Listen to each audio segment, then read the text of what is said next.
사도신경으로 신앙 고백하심으로 9월 15일 목요일 새벽 기도회를 시작하도록 하겠습니다. 전능하사 천지를 만드신 하나님 아버지를 내가 믿사오며 그 외아들 우리 주 예수 그리스도를 믿사오니 이는 성령으로 잉태하사 동정녀 마리아에게 나시고 본디오 빌라도에게 고난을 받으사 십자가에 못 박혀 죽으시고 장사한 지 사흘 만에 죽은 자 가운데서 다시 살아나시며 하늘에 오르사 전능하신 하나님 우편에 앉아 계시다가 저리로서 산 자와 죽은 자를 심판하러 오시리라. 성령을 믿사오며 거룩한 공회와 성도가 서로 교통하는 것과 죄를 사하여 주시는 것과 몸이 다시 사는 것과 영원히 사는 것을 믿사옵나이다. 아멘. 우리 찬송가 365장 마음속에 근심 있는 사람 우리 같이 찬송하도록 하겠습니다. 찬송가 365장, 이전 통일 찬송가는 484장 찬송입니다.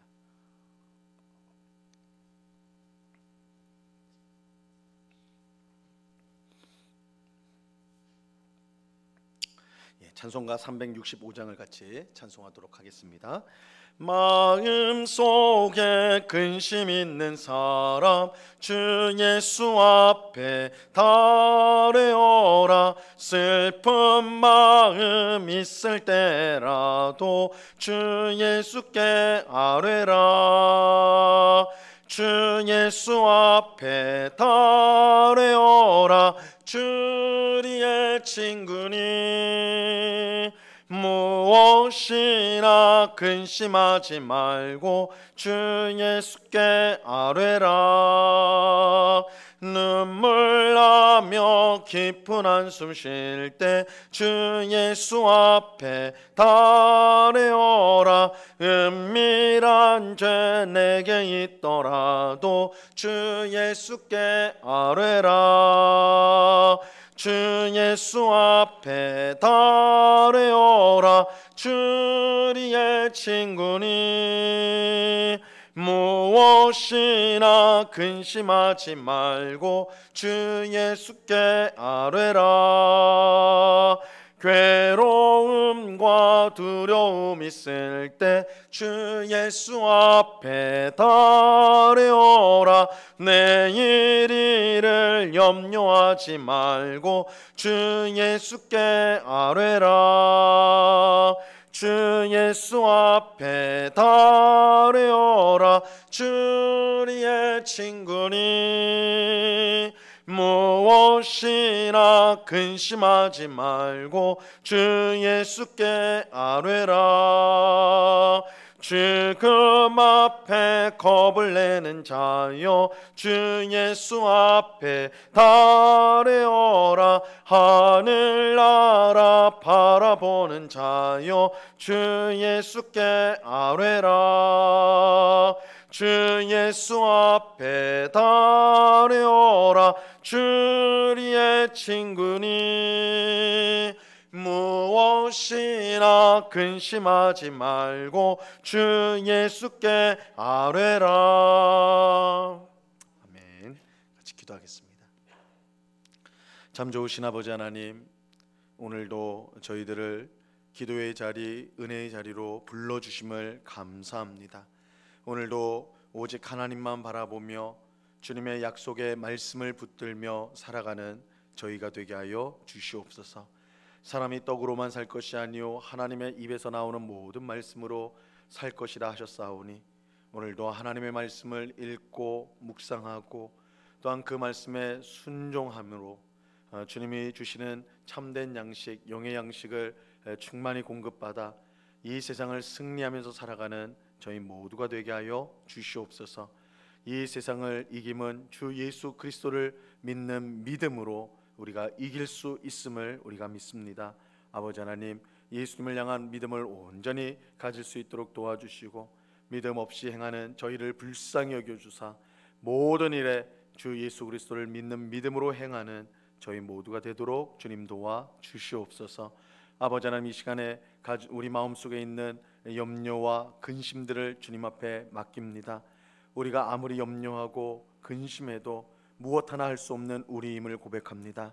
우리의 인생을 다스리시는 주님께서 우리를 향한 선한 뜻을 이루고 계신 줄로 믿사오니 하나님 앞에 모든 것을 맡기며 이 시간 감사하며 기뻐하며 주님께 기도하는 저희들 다 될 수 있도록 도와 주옵소서.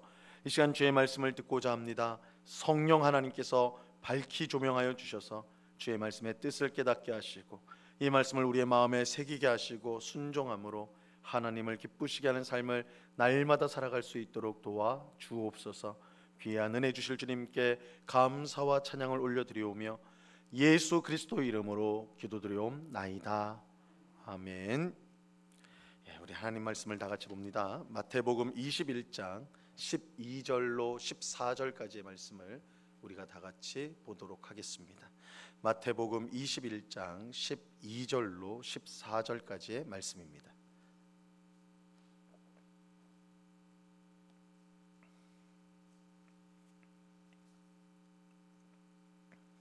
마태복음 21장 12절로 14절까지의 말씀을 우리가 한 목소리로 다 같이 읽도록 하겠습니다.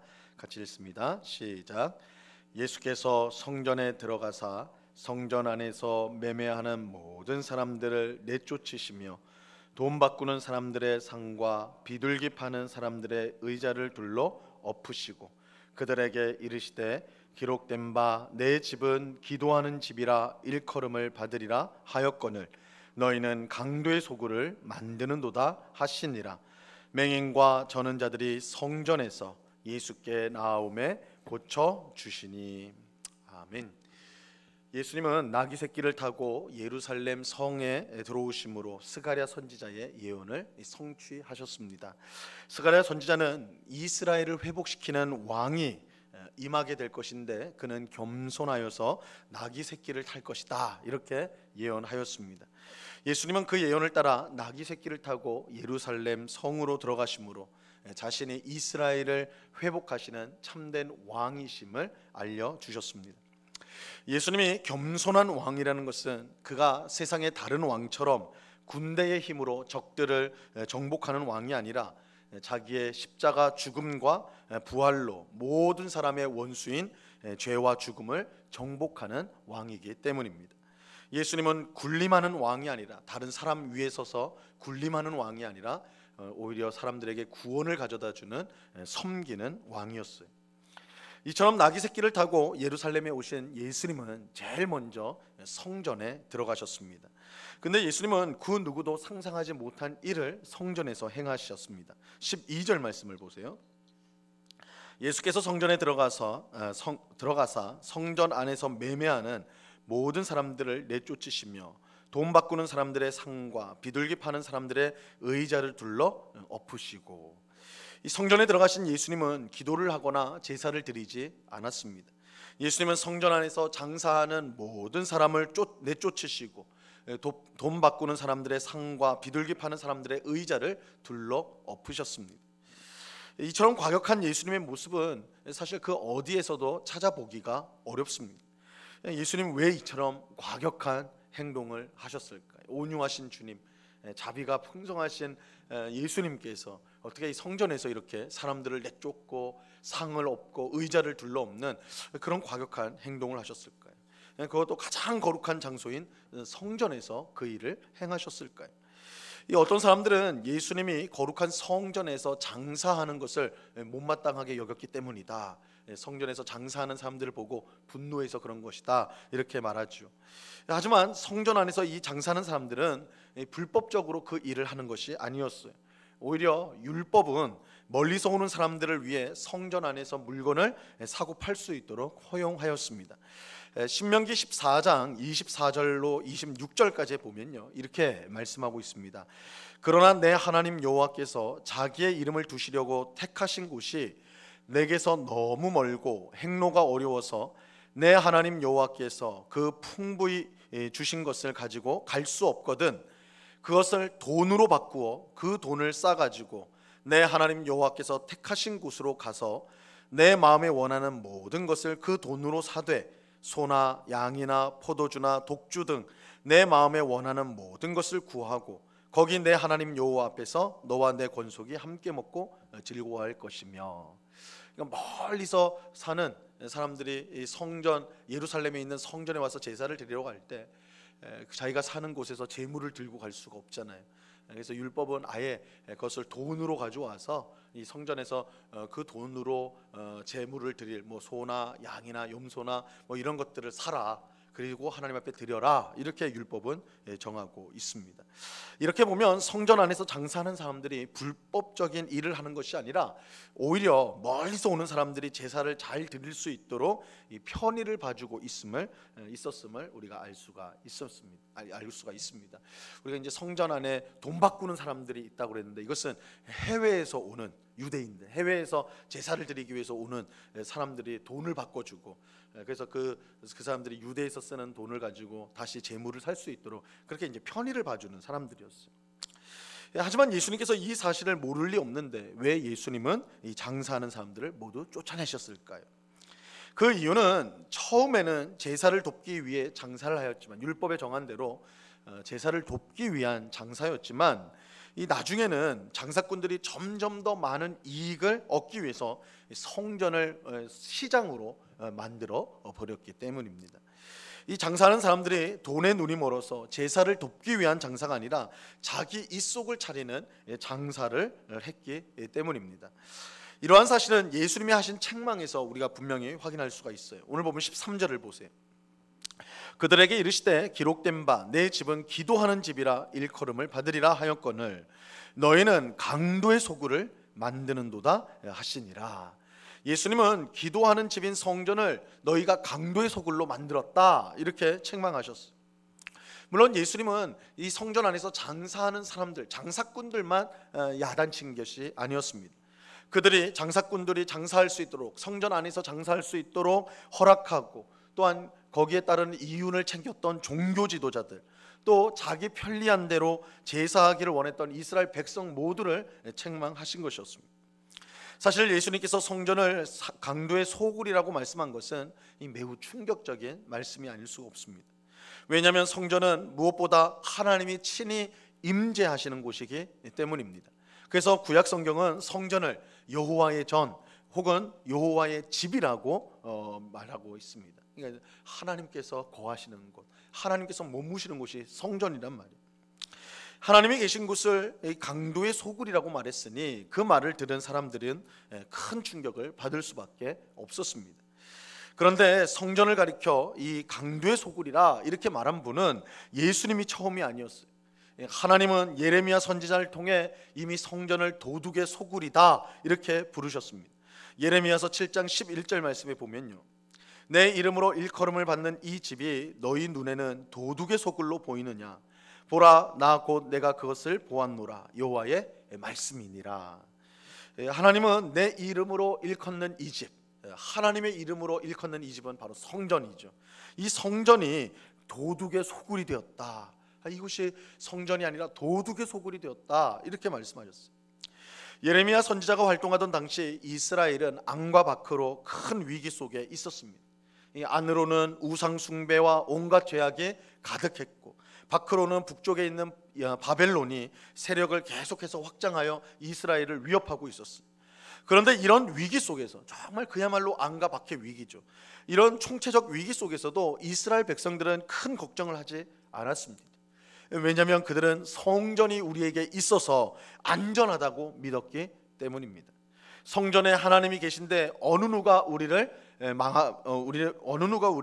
망하게 할 수 있겠느냐, 우리를 침략할 수 있겠느냐, 하나님이 우리와 함께 하시는데 누가 감히 우리를 침략할 수 있겠느냐, 그들 그렇게 생각했어요.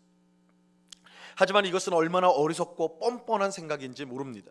그들은 우상 숭배와 온갖 죄악을 저지르면서도 성전에는 여전히 하나님이 계시고 우리를 지켜준다고 생각했기 때문입니다. 하지만 하나님은 그것이 어리석은 생각임을 분명히 밝히셨어요. 예레미야서 7장 4절 말씀에 보면요, 너희는 이것이 여호와의 성전이라 여호와의 성전이라 여호와의 성전이라 하는 거짓말을 믿지 말라. 굉장히 충격적인 말씀이죠. 사람들이 온갖 위기 속에서, 총체적 위기 속에서 그래도 우리에게는 하나님의 성전이 있다, 여호와의 전이 있다, 하나님이 우리와 함께 하신다, 우리는 안전하다, 이렇게 말을 했는데 하나님은 선지자를 통하여 여호와의 전이라, 이곳이 여호와의 전이라 하는 거짓말을 믿지 말라. 여호와의 전이 아니라는 거죠. 성전이 더 이상 성전이 아니라는 것입니다. 하나님은 우상 숭배와 온갖 죄악을 저지르는 이스라엘 백성과 더 이상 함께하지 않는다는 거예요. 아무리 성전이 있더라도 그 가운데 하나님이 계시지 않는다면 성전은 그저 건물에 불과하고 그것은 결코 이스라엘을 지켜줄 수가 없다는 뜻이에요. 이런 점에서 여호와의 성전이라고 하는 거짓말을 믿지 말라, 그렇게 말씀하신 것입니다. 성전의 생명은 그 건물이 아니라 그 안에 하나님이 함께 하시는가에 있어요. 하나님이 계시지 않는다면 성전은 그저 건물에 불과할 뿐 아무것도 아닌 것입니다. 예수님은 예레미야 선지자가 활동했던 때와 똑같이 지금의 성전이 강도의 소굴이 되었다, 그렇게 책망하셨어요. 강도의 소굴이 된 성전은 더 이상 성전이 아니에요. 중요한 것은 성전 건물이 아니라 그 안에 하나님이 계신가, 그 안에 하나님이 함께 하시는가, 이것이 성전의 생명이에요. 성전은 기도하는 집입니다. 성전은 하나님 앞에 나와 기도하며 그의 은혜를 구하는 집이에요. 그런 성전이 자기 입속만 챙기는 강도의 소굴이 되었다면 이 성전의 생명은 끝난 것이라고 할 수가 있습니다.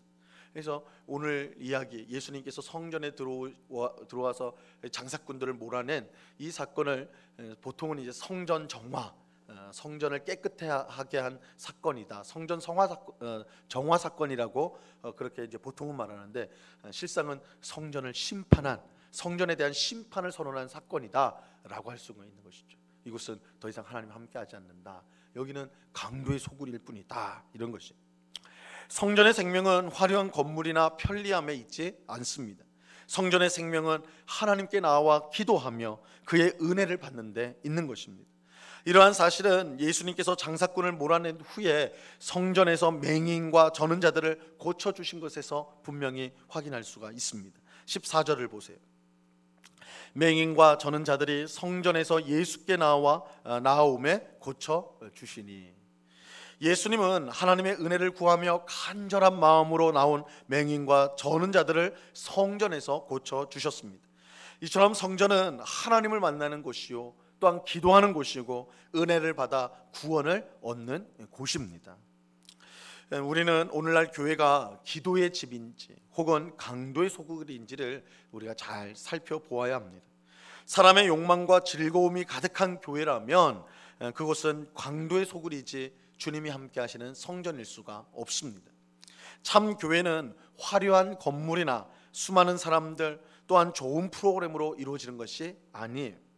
참 교회의 본질은 모든 사람이 하나님께 나와 기도하고 하나님을 만나고 은혜를 받아 구원을 얻는 곳이 바로 교회인 것입니다. 우리는 무엇을 위해 교회에 나오고 있습니까? 우리는 무엇을 기대하며 교회로 모이고 있습니까?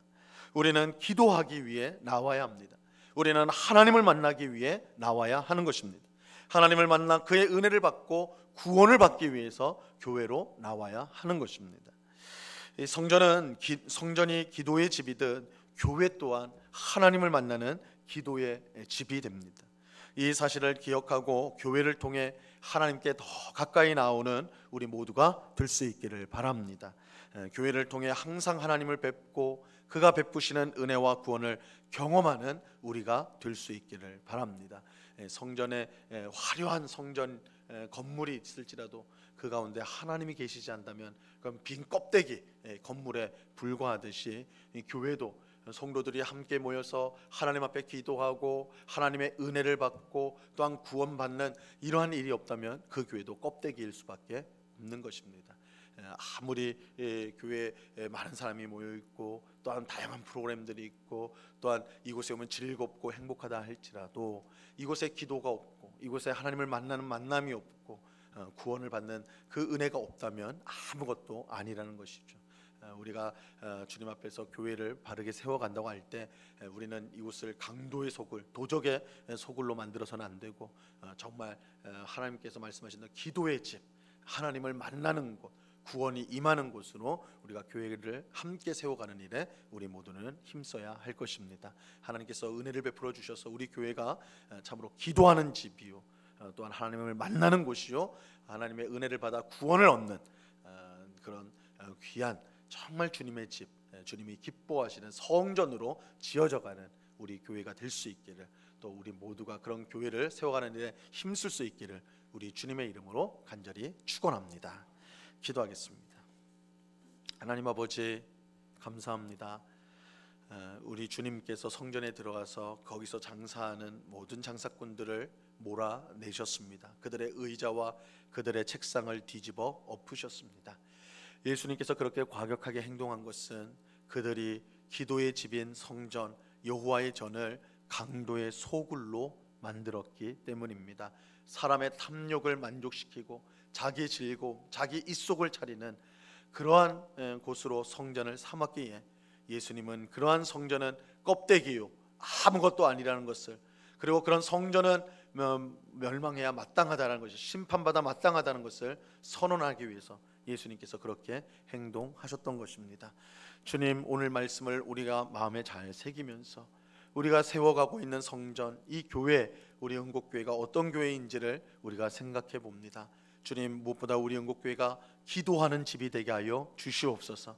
무엇보다 하나님을 만나는 곳이 되게 하여 주시옵소서. 이곳에 오는 모든 성도들이 은혜를 받아 구원을 얻는 그런 복된 여호와의 전이 되게 하여 주시옵소서. 그것을 기대하며 성도들이 주님 앞에 나오는 그런 복된 교회, 그런 복된 주의 성전이 될 수 있도록 하나님 우리를 세워 주시옵소서.